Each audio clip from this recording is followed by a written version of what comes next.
जब जीवन के युद्ध में सब हार मान लेते हैं, तब कोई एक दिव्य आवाज कहती है, डरो मत, मैं तुम्हारे साथ हूं। वो आवाज है श्री कृष्ण की। आज उसी श्री कृष्ण के दिव्य उपदेश सुनो, जो अर्जुन के थे पर लागू हम सब पर होते हैं। हे पार्थ, यह संसार परिवर्तनशील है। यहाँ जो आज है वह कल नहीं रहेगा। जैसे मौसम बदलते हैं, वैसे ही जीवन की परिस्थितियां भी बदलती हैं। सुख और दुख एक ही सिक्के के दो पहलू हैं। जिस प्रकार सर्दी गर्मी को सहन करना पड़ता है, उसी प्रकार जीवन की चुनौतियों का सामना भी धैर्यपूर्वक करना चाहिए। जो व्यक्ति सुख दुख को समान भाव से देखता है, वही ज्ञानी है। कर्म करो, फल की चिंता मत करो। जब तुम अपने कर्म में लगे रहते हो बिना परिणाम की चिंता किए, तभी तुम्हारा मन शांत रहता है। परिणाम की चिंता तुम्हें कमजोर बनाती है, लेकिन निष्काम कर्म तुम्हें ईश्वर के और करीब ले जाता है। हर व्यक्ति को अपने कर्तव्य का पालन करना चाहिए, चाहे वह कठिन क्यों न लगे। पर जो अपने स्वधर्म को निभाता है, वही सच्चा कर्मयोगी है। जो आत्मा को जानता है, वह जानता है कि न वह जन्म लेती है न मरती है। आत्मा शाश्वत है, अविनाशी है। शरीर नाशवान है, लेकिन आत्मा अनादि और अनंत है। जैसे मनुष्य पुराने वस्त्रों को त्याग कर नए वस्त्र धारण करता है, वैसे ही आत्मा पुराने शरीर को छोड़कर नया शरीर धारण करती है। इसलिए किसी के जन्म या मृत्यु पर शोक मत करो, क्योंकि आत्मा अजर है, अमर है। अपने मन को जीतना ही सबसे बड़ा युद्ध है। जो व्यक्ति अपने मन को वश में कर लेता है, वह सच्चा विजेता है। मन ही मनुष्य का मित्र है और मन ही उसका शत्रु। जब तक मन वश में नहीं आता, तब तक मनुष्य भ्रम में रहता है, माया के जाल में फंसा रहता है। लेकिन जब वह मन को शांत कर लेता है, तब वह आत्मा का अनुभव करता है और परम शांति को प्राप्त करता है। इस संसार में हर व्यक्ति किसी न किसी प्रकार के मोह में बंधा है। कोई परिवार के मोह में, कोई धन के, कोई मान सम्मान के। लेकिन यह सब माया है। माया वह जाल है जो सत्य को ढंक देती है। माया के पर्दे को हटाकर जो व्यक्ति सच्चाई को देख पाता है, वही मुक्त होता है। मोह ही दुख का मूल कारण है। जब मोह टूटता है, तब आत्मा मुक्त होती है। तुम्हारे जीवन में जो कुछ भी हो रहा है, वह ईश्वर की योजना का भाग है। कभी कभी हम नहीं समझ पाते कि क्यों कुछ घटनाएं होती हैं, लेकिन समय आने पर सब स्पष्ट हो जाता है। ईश्वर कभी अन्याय नहीं करता, बस हमें उस पर विश्वास बनाए रखना चाहिए।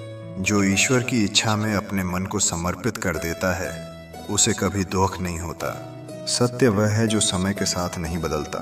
यह शरीर नाशवान है, लेकिन आत्मा और उसका स्वामी ईश्वर अटल हैं। जो सत्य में स्थित हो जाता है, वह मृत्यु से नहीं डरता। मृत्यु केवल परिवर्तन है, अंत नहीं। भक्ति का मार्ग सबसे सरल और सबसे प्रभावी है। जो प्रेम पूर्वक मेरा स्मरण करता है, मैं सदा उसके साथ रहता हूँ। भक्ति वह शक्ति है जो मनुष्य को ईश्वर से जोड़ती है। जब मनुष्य संपूर्ण समर्पण के साथ श्रद्धा और प्रेम से मुझे याद करता है, तब मैं स्वयं उसकी रक्षा करता हूँ। मैं उसके जीवन में उजाला भर देता हूँ, उसे अंधकार से निकालता हूँ। अहंकार ही मनुष्य का सबसे बड़ा शत्रु है। जब मनुष्य यह सोचता है कि सब कुछ उसी के प्रयास से हो रहा है, तब वह पतन की ओर बढ़ता है।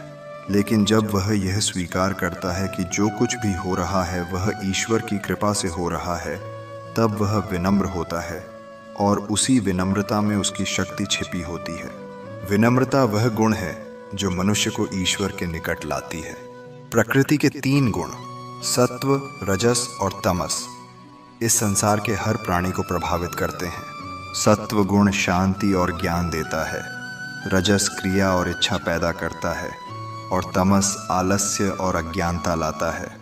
जो व्यक्ति इन तीनों गुणों से परे जाकर अपने आत्म स्वरूप को पहचान लेता है, वही मुक्त होता है। सच्चा योगी वह है जो अपने कर्तव्यों का पालन करता है, लेकिन फल की अपेक्षा नहीं करता। वह दूसरों के दुख को अपना समझता है और दूसरों की सहायता को अपना धर्म। वह किसी से द्वेष नहीं करता, किसी से मोह नहीं करता और सभी में ईश्वर का अंश देखता है। जब मनुष्य अपने स्वार्थ से ऊपर उठकर दूसरों के लिए जीने लगता है, तभी वह सच्चा योगी बनता है। जिस व्यक्ति का मन हर समय भगवान के स्मरण में रहता है, उसके जीवन में भय नहीं होता।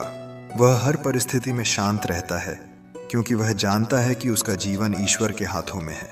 ऐसा व्यक्ति न किसी से जलता है, न किसी से डरता है, न किसी से अपेक्षा करता है। वह स्वतंत्र होता है, भीतर से भी और बाहर से भी। यह शरीर एक रथ के समान है, जिसमें इंद्रियां घोड़े हैं, मन लगाम है और बुद्धि सारथी है। जब बुद्धि दृढ़ होती है और मन नियंत्रण में होता है, तब यह रथ सही दिशा में चलता है। लेकिन यदि मन अशांत हो और इंद्रियां भटक जाएं, तो यह रथ विनाश की ओर जाता है। इसलिए मन पर नियंत्रण आवश्यक है। जो व्यक्ति अपने भीतर की शक्ति को पहचान लेता है, वह किसी पर निर्भर नहीं रहता। ईश्वर हर प्राणी के भीतर है, बस उसे अनुभव करने की आवश्यकता है। जब तुम अपने भीतर झांकोगे, तब पाओगे कि वह परमात्मा वहीं है, तुम्हारे हृदय में। उसकी आवाज को सुनो, वह कह रहा है, उठो, जागो और अपने जीवन को अर्थ दो। तुम्हारा जीवन केवल तुम्हारा नहीं है, यह एक अवसर है, सेवा का, प्रेम का और भक्ति का। जब तुम अपने जीवन को दूसरों के लिए समर्पित कर देते हो, तब ईश्वर स्वयं तुम्हारे जीवन की दिशा तय करता है। जो व्यक्ति दूसरों को अपलिफ्ट करता है, वही सच्चा भक्त होता है। सेवा ही सबसे बड़ा धर्म है।